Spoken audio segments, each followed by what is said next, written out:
اعوذ باللہ من الشیطان الرجیم بسم اللہ الرحمن الرحیم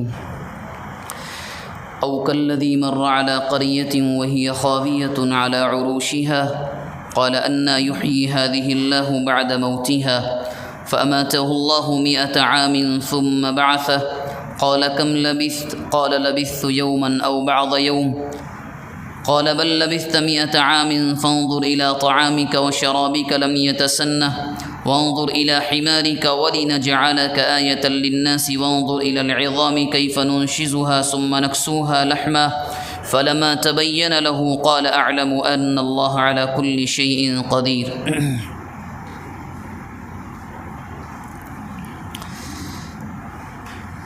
یہ سورہ بقرہ کی ایک آیت ہے، تیسرا پارہ ہے قرآن مجید کا. اس آیت میں اللہ تبارک و تعالی نے اپنے ایک نبی کا واقعہ بیان کیا ہے، اور اس کے بعد کی آیت میں حضرت ابراہیم علیہ السلام کا واقعہ ہے. چونکہ وقت کم ہے، آج انشاءاللہ صرف ایک واقعے پر اکتفا کریں گے. تو قرآن مجید کی آیت کا ترجمہ یہ ہے کہ او کالذی مر علی قریۃ وہی خاویۃ، کہ اس شخص کی طرح جو ایک گاؤں پر سے گزرے. گاؤں کی حالت یہ تھی خاویۃ علی عروشها، اس کے گاؤں کے جو گھر تھے ان کی چھتیں گر چکی تھیں. تو انہوں نے یوں کہا گزرنے والے نے، قال أنى يحيي هذه الله بعد موتها، اللہ اس گاؤں کے بربادی کے بعد، گاؤں والے جو ہیں ان کی موت کے بعد آپ ان کو کیسے زندہ کریں گے. فَأَمَاتَهُ اللَّهُ 100 عَامٍ ثُمَّ بَعَثَهُ، تو اللہ نے جس شخص نے جملہ کہا تھا ان کو موت دے دی 100 سال تک. ثم بعثہ، پھر زندہ کیا، اور ان سے سوال کیا کم لبثت، کتنی دیر سوئے. انہوں نے کہا یوما او بعد یوم، 1 یا 2 دن ہوں گے. تو اللہ کی طرف سے جواب آیا، قال بل لبثت 100 عام، 1-2 دن نہیں، 100 سال سوئے ہو، موت کی نیند. اور کہا فانظر الی طعامک و شرابک، توشے میں جو کھانے کی چیزیں ہیں، پینے کا پانی ایک بار دیکھو، وہ بالکل تازہ ہے. اور کہا جس سواری پر آئے تھے، وانظر الی حمارک، اپنے گدھے کی جانب دیکھو، وہ بالکل گل سڑ کر اس کی ہڈیاں باقی رہ گئی تھیں. وَلِنَجْعَلَكَ آیَةً لِلنَّاسِ، اور یوں کہا کہ ہم نے تمہیں لوگوں کے لیے ایک نشانی بنا دیا ہے.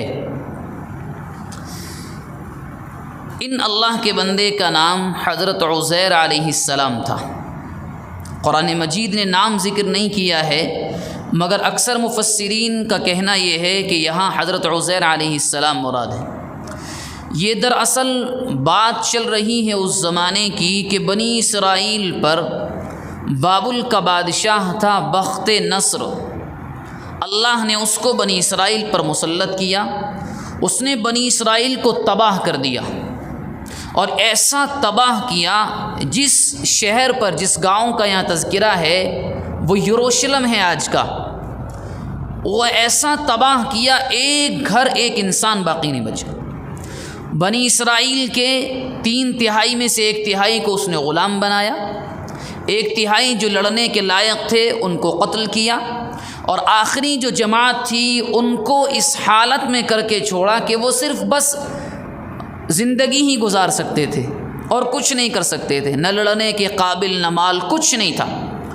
اس گاؤں پر سے جب وہ تباہی، تو اسی شہر کے برابر میں ایک گاؤں تھا، اس کے بارے میں اللہ تذکرہ کر رہے ہیں. تو بنی اسرائیل کے ایک نبی تھے، ان کا جب گزر ہوا تو چونکہ ایک عقیدہ ہے، وہ عقیدہ یہ ہے کہ جب پوری دنیا تباہ برباد ہو جائے گی، اللہ سب کو دوبارہ زندہ کریں گے، جس کو کہا جاتا ہے بعث بعد الموت، کہ موت کے بعد زندہ کرنا.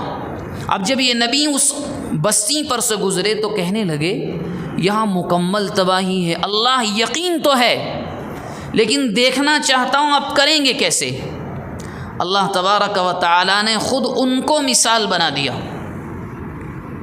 ہوا یوں، جب انہوں نے اپنی زبان سے جملہ کہا ایک دم موت آ گئی، اور ایک دو دن نہیں، کم سے 100 سال قرآن کہہ رہا ہے، 100 سال کے لیے۔ تھوڑی دیر صبر کر لیں، 5 منٹ کا مسئلہ ہے بس، آرام سے قرآن کی تفسیر سن لیں، اس کے بعد انشاءاللہ نماز جنازہ ہوگی۔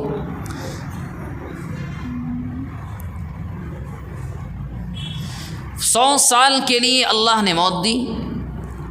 اب جب یہ اٹھے دوبارہ تو اٹھنے کے بعد اللہ تبارک و تعالیٰ کی جانب سے سوال آیا کتنی دیر سوئے؟ کہا 1-2 دن ہوگا، کہا نہیں 100 سال سوئے ہو، 100 سال۔ اب جب یہ اٹھ گئے تو کہا کھانا دیکھو تازہ ہے، پینے کا پانی بالکل تازہ، لیکن جو جس سواری پر آئے تھے وہ گل سڑ کر صرف ہڈیاں باقی رہ گئی تھیں۔ اب یہاں اللہ کو نشانیاں دکھانی تھی، یہاں تذکرہ نہیں ہے، مگر قرآن کہہ رہا ہے کہ ذرا دیکھو اپنی سواری کی ہڈیوں کی جانب، کیف ننشزها ثم نکسوها لحما۔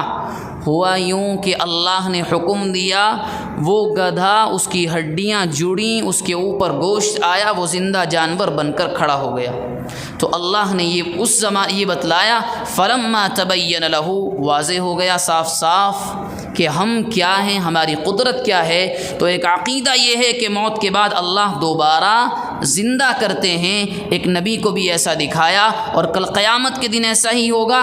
کسی انسان کو جلا دو، دفن کر دو، کاٹ کر پھینک دو، مگر اگر میرا ہاتھ ہے تو مجھے ملے گا، پیر ہے تو مجھے ملے گا، کسی کا کوئی جسم کا حصہ الگ نہیں ہو سکتا۔ اللہ تبارک و تعالی جو باتیں آئی ہیں ہمارے سامنے، ان پر اخلاص نیت کے ساتھ عمل کرنے کی توفیق مرحمت فرمائے۔